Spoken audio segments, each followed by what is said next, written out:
Many individuals believe that the Bible does not indicate the Sabbath occurs on the 8th day of the month.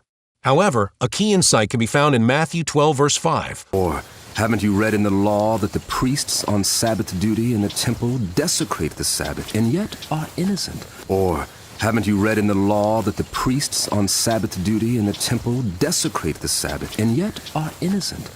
I tell you that one greater than the temple is here. If you had known what these words mean, I desire mercy, not sacrifice, you would not have condemned the innocent. For the Son of Man is Lord of the Sabbath. This prompts us to consider the relevant passages within the first 5 books of Moses, specifically Exodus 40 and Leviticus chapters 8 and 9. In Exodus 40, Moses establishes the tabernacle on the first day of the first month. And the Lord spake unto Moses, saying, On the first day of the first month shalt thou set up the tabernacle of the tent of the congregation. And thou shalt put therein the ark of the testimony, and cover the ark with the veil. And thou shalt bring in the table, and set in order the things that are to be set in order upon it. And thou shalt bring in the candlestick, and light the lamps thereof. And thou shalt set the altar of gold for the incense before the ark of the testimony, and put the hanging of the door to the tabernacle. And thou shalt set the altar of the burnt offering before the door of the tabernacle of the tent of the congregation. And thou shalt set the laver between the tent of the congregation and the altar, and shalt put water therein. And thou shalt set up the court round about, and hang up the hanging at the court gate. And thou shalt take the anointing oil, and anoint the tabernacle, and all that is therein, and shalt hallow it, and all the vessels thereof, and it shall be holy. And thou shalt anoint the altar of the burnt offering, and all his vessels, and sanctify the altar, and it shall be an altar most holy. And thou shalt anoint the laver and his foot, and sanctify it. And thou shalt bring Aaron and his sons unto the door of the tabernacle of the congregation, and wash them with water. And thou shalt bring Aaron and his sons unto the door of the tabernacle of the congregation, and wash them with water. And thou shalt put upon Aaron the holy garments, and anoint him, and sanctify him, that he may minister unto me in the priest's office. And thou shalt bring his sons, and clothe them with coats. And thou shalt anoint them, as thou didst anoint their father, that they may minister unto me in the priest's office. For their anointing shall surely be an everlasting priesthood throughout their generations. Thus did Moses. According to all that the Lord commanded him, so did he. And it came to pass in the first month, in the second year, on the first day of the month, that the tabernacle was reared up. Leviticus 8 describes the consecration of the priest, which lasts for 7 days.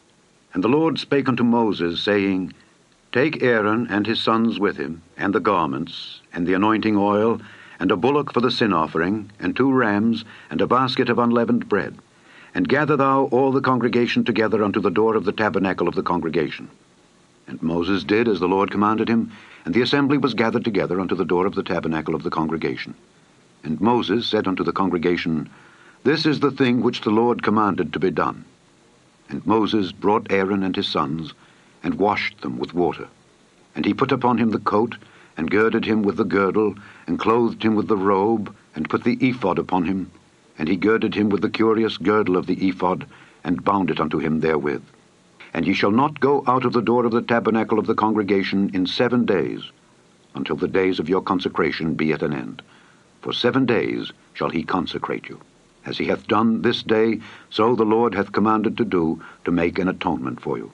Therefore shall ye abide at the door of the tabernacle of the congregation day and night 7 days, and keep the charge of the Lord, that ye die not, for so I am commanded. Therefore, counting from the first day through the 7th day yields a total of 7 days. And it came to pass on the 8th day that Moses called Aaron and his sons and the elders of Israel. And it came to pass on the 8th day that Moses called Aaron and his sons and the elders of Israel. And it came to pass on the 8th day that Moses called Aaron and his sons and the elders of Israel. Leviticus 9 verse 1 then identifies the 8th day, which is the reference Yahshua makes in Matthew 12 verse 5. Or have ye not read in the law how that on the Sabbath days the priests in the temple profane the Sabbath and are blameless? Furthermore, Leviticus chapter 9 illustrates the priest's duties in assisting Israel to atone for their sins, thereby enabling them to commune with Yah. Ask any butcher, and he will tell you that offering up and cutting up bulls and lambs is considered work. Additionally, Numbers chapter 28 corroborates that Leviticus chapter 9 pertains to a Sabbath day. And thou shalt say unto them, This is the offering made by fire, which ye shall offer unto the Lord. 2 lambs of the first year, without spot, day by day, for a continual burnt offering. The 1 lamb shalt thou offer in the morning, and the other lamb shalt thou offer at even. And a 10th part of an ephah of flour for a meat offering, mingled with the 4th part of an hin of beaten oil. It is a continual burnt offering, which was ordained in Mount Sinai, for a sweet savour, a sacrifice made by fire unto the Lord. And on the Sabbath day, 2 lambs of the first year without spot, and 2/10 deals of flour for a meat offering mingled with oil, and the drink offering thereof. This is the burnt offering of every Sabbath, beside the continual burnt offering and his drink offering. Now that we know this information, we can continue with Leviticus, the 9th chapter. And they brought that which Moses commanded before the tabernacle of the congregation, and all the congregation drew near and stood before the Lord. And Moses said, This is the thing which the Lord commanded that ye should do, and the glory of the Lord shall appear unto you. And Moses said unto Aaron, Go unto the altar, and offer thy sin offering, and thy burnt offering, and make an atonement for thyself and for the people, and offer the offering of the people, and make an atonement for them, as the Lord commanded. Aaron therefore went unto the altar, and slew the calf of the sin offering which was for himself. And the sons of Aaron brought the blood unto him, and he dipped his finger in the blood, and put it upon the horns of the altar, and poured out the blood at the bottom of the altar. But the fat and the kidneys, and the caul above the liver of the sin offering, he burnt upon the altar, as the Lord commanded Moses. And the flesh and the hide he burnt with fire without the camp. And he slew the burnt offering, and Aaron's sons presented unto him the blood which he sprinkled round about upon the altar. And they presented the burnt offering unto him with the pieces thereof and the head, and he burnt them upon the altar. And he did wash the inwards and the legs, and burnt them upon the burnt offering on the altar. And he brought the people's offering, and took the goat, which was the sin offering for the people, and slew it, and offered it for sin, as the first. And he brought the burnt offering, and offered it according to the manner. And he brought the burnt offering, and offered it according to the manner. Verse 16 said he brought the burnt offering and offered it according to the manner. The word manner is according to the custom or rules. And he brought the meat offering, and took an handful thereof, and burnt it upon the altar beside the burnt sacrifice of the morning. In verse 17 we see him bringing a meat offering beside the morning offering. The only time you would bring a double meat offering is when it is a Sabbath day.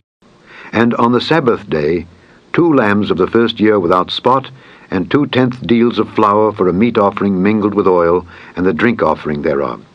This is the burnt offering of every Sabbath, beside the continual burnt offering and his drink offering. This is the burnt offering of every Sabbath, beside the continual burnt offering and his drink offering. This is the burnt offering of every Sabbath, beside the continual burnt offering and his drink offering. Saints, in no way around this discovery we have found precious gold. Thus, it becomes evident that one cannot disregard this information and maintain the belief that every Sabbath occurs solely on Saturday. Until next time, keep seeking Yah, and you will find him. Iron sharpens